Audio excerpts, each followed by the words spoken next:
আমার বন্ধু রবিউল ইসলাম। তো একটা ভালো খবর নিয়ে আসছি, সেটা হচ্ছে যে আমার বন্ধু আফটার বিএসসি সে অস্ট্রিয়াতে মাস্টার্সের সুযোগ পেয়েছে, ফুল ফান্ড স্কলারশিপ। অস্ট্রিয়া এটা অনেক ভালো কান্ট্রি, ইউরোপীয় ইউনিয়নের একটা দেশ। তো আমাদের ছোট ভাইদের তাদেরও অনেক ইচ্ছা। এখন কিন্তু মানুষজন কিন্তু আর আগের মতো চিন্তা করে না যে বাইরে যাব, এটা আমার দ্বারা হবে না, এরকম না। তো কথা হচ্ছে এই অস্ট্রিয়াটা, তুমি যদি অস্ট্রিয়াতে পেয়েছো কংগ্রাচুলেশনস। এবং আমি বলবো যে অস্ট্রিয়া কেন, মানে তুমি কি আরও কোনো দেশে অ্যাপ্লাই করছিলা নাকি অস্ট্রিয়াতে স্পেসিফিক, বা এখানে সুবিধা কি, আমি কেন অস্ট্রিয়া চুজ করবো? আচ্ছা, থ্যাংক ইউ। প্রথমত হচ্ছে যে আমি আদার্স কোনো কান্ট্রিতে অ্যাপ্লাই করছি না, সেটা সম্পর্কে বলি। প্রথমে আমি ইটালিতে অ্যাপ্লাই করি। আচ্ছা, ইউনিভার্সিটি অফ প্রাদো।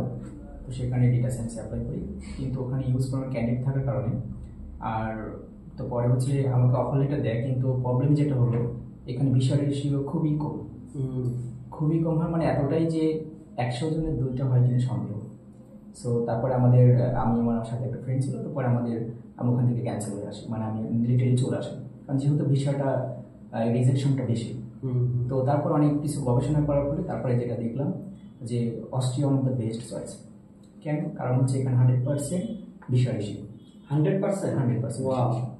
যদি আমি অফার লেটার থাকে, আরও একটা প্লাস পয়েন্ট এখানে, যদি একটা অফার লেটার থাকে মানে ওই ভার্সিটি থেকে মিনিমাম 2-3 টিকের জন্য অফার লেটার দেবে মিনিমাম। মানে আমি উইন্টার যদি মিস করি তাহলে সামাল করতে পারবো। যেমন অলরেডি আমি নিজে ফেস করছি যে আমি উইন্টার মিস করছি কিন্তু সামাল করছি।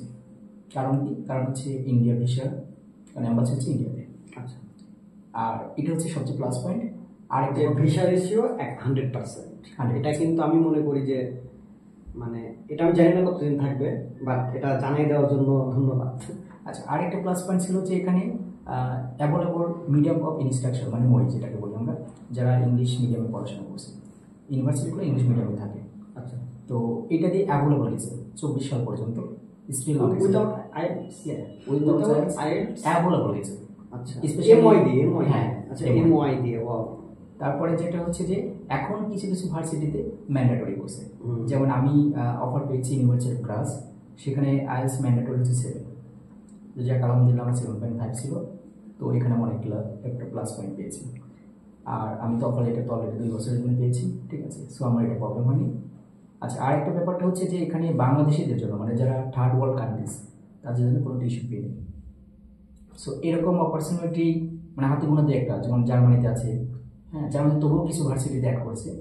আর এই Austria one of the best. So আমার মনে হয় যে এতগুলো অপরচুনিটি থাকার পর অস্ট্রিয়া ছাড়া আদার্স কোনো কান্ট্রি চয়েস করার কোনো মানে থাকে না। এবং আমিও এখন একটু ডিটারমিন হয়ে গেলাম যে আমারও অস্ট্রিয়াতে করা উচিত, কারণ আমি অনেকখানে শুনেছি যে ইউরোপ থাকার জন্য ইজ বেস্ট প্লেস, ঠিক আছে, স্টুডেন্টের জন্য বেস্ট প্লেস। সো এখন খুব সংক্ষেপে যে শুনতে চাবো সেটা যে আমি যদি অস্ট্রিয়াতে যেতে চাই, তো আমার পড়াশোনা মাত্র শেষ হয়েছে, আমার কি প্রসেস আমার ফলো করতে হবে বা কি করণীয়? আচ্ছা, প্রথমত আমাদের যারা বাংলাদেশি, আমাদের একটা ন্যাশনাল প্রবলেম, যেটা আমাদের আইডি কার্ড মেজরিটি ঠিক থাকে না। মানে বাবার নাম, মায়ের নাম বা আমাদের স্পেলিং অনেকটা মিস্টেক থাকে। আচ্ছা, সো সেই দিকে আমাদের এইদিকে টোটাল আগে ফোকাস করতে হবে। আমাদের আইডি কার্ডটা টোটালি আমাদের সার্টিফিকেট অনুযায়ী সেম করতে হবে, ঠিক আছে। এটা একটা প্রথম। তারপরে দেন আমাদের এটা কি শুধু নিজের নাম নাকি বাপ মার নামও সহ, কারণ এটা একটা প্লাস পয়েন্ট, মানে এখানে একটা ইস্যুস হয়, ঠিক আছে, কারণ একই নামের অনেক আছে, স্পেলিং এখানে ম্যান্ডেটরি। আরেকটা আছে যেটা যে সার্টিফিকেটগুলো, যেটা সেই সার্টিফিকেটগুলো এসএসসি, এইচএসসি বা অনার্স বিএসসি সায়েন্সে বা যেটা থাকে আর কি। তো সেই সার্টিফিকেটগুলো রেগুলারাইজেশন করতে হবে। প্রথম বোর্ড থেকে অ্যাটেস্টেশন, তারপরে দেন শিক্ষা মন্ত্রণালয় অ্যান্ড দেন পররাষ্ট্র মন্ত্রণালয় থেকে অ্যাটেস্টেড করতে হবে। আচ্ছা, এই অ্যাটেস্টেড করার পরে তারপরে দেন যে কোনো কান্ট্রিতে অ্যাপ্লাই করার জন্য আমরা বলতে পারবো। অস্ট্রিয়াতে কি অ্যাটেস্টেড করার পরে অ্যাপ্লাই করতে পারবো? অস্ট্রিয়াতে আরেকটা ব্যাপার এর সাথে আরেকটু লাগে, সেটা ওদের রেগুলারাইজেশন অ্যান্ড ভেরিফিকেশন করতে হবে। মানে verification as a me and my certificate all documents ওরা কালেকশন করে, যেটা সঠিক কিনা আমাদের ইউনিভার্সিটি যাবে। মানে এটা অস্ট্রিয়াতে পাঠাতে হবে, ওখান থেকে ওরা ভেরিফাই করে পাঠাবে। ইটস ওকে না, এক্স্যাক্টলি অস্ট্রিয়া না, মানে অ্যাম্বাসিতে পাঠায়। অ্যাম্বাসিতে তো যাই হোক, অ্যাম্বাসিতে আমাদের ডকুমেন্ট এখানে আছে, আমাদের দেশে হচ্ছে অস্ট্রিয়া কনসুলেট অফিস আছে। সো সেখানে আমাদের মেইন সার্টিফিকেট জমা দিলে, ট্রান্সক্রিপ্ট অ্যান্ড সার্টিফিকেট জমা দিলে তারা হচ্ছে এইটা অ্যাম্বাসিতে পাঠায়। তারপরে অ্যাম্বাসির আন্ডারে বিএসএফের মাধ্যমে আমাদের ভেরিফিকেশন করে। সো আমাদের সার্টিফিকেট ভেরিফিকেশন করে এবং আমার পার্সোনাল যা আছে সে ভেরিফিকেশন করে। তারপরে দেন ওই প্রসেসটা করে আমার হাতে যখন ডকুমেন্ট আসবে তারপরে আমি দেন অ্যাপ্লাই করতে পারবো। দেন অ্যাপ্লাই করবো। আর অ্যাপ্লাই মোটামুটি যেমন তুমি করছিলা কয়টা? আমি করেছি দুইটা অ্যাপ্লাই করছে, একটা হয়ে গেছে। হ্যাঁ, একটা তো হচ্ছে করেছিলাম ডেটা সায়েন্সে। সো আমার সাবজেক্ট ছিল অ্যাপ্লাইড ম্যাথমেটিক্স। সো ডেটা সায়েন্সে ওদের ইউজ করলাম ক্যান্ডিডেটের কারণে আমাকে সিলেক্ট করে। আচ্ছা। আর নেক্সট কোর্স ইউনিভার্সিটি গ্রাস আলহামদুলিল্লাহ আমি এটা পেয়ে গেছি। ইভেন আরেকটা ইয়ে করতে আমার একটু ভালো লাগছে যেটা যে আমি মাত্র 13 নম্বর পেয়ে গেছি। ওয়াও। ঠিক তার মানে আছে। এই যে এখন হচ্ছে আমরা মোটামুটি জানি সব দেশেই অনেক হ্যাসেল, খুব টাফ, বাট অস্ট্রিয়াতে এখনো সুযোগ আছে। তো এই জিনিসটা আমরা জানতাম না, খুবই ধন্যবাদ যে জানিয়ে দেওয়ার ফলে। এবং এই জন্য প্রিপারেশন শুধু আইএলটিএসটা হলেই হবে। আচ্ছা, এখানে রেজাল্টের কোনো কি আছে? আচ্ছা, রেজাল্ট হচ্ছে যে কিছু কিছু ভার্সিটি আছে আমাদের এ সেকশন ভার্সিটি চায়।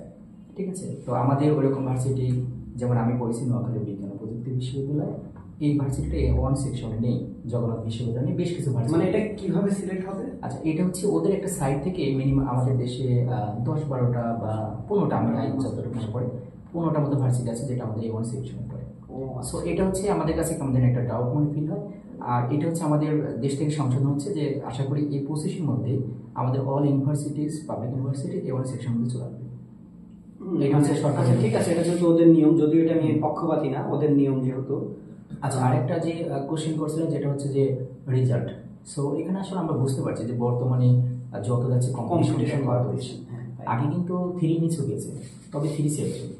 3 থাকলে অনেকটা ডিজার্ভ করা যায়, আর 3 মিস হলে পরে একটু রিস্ক। Okay, thank you.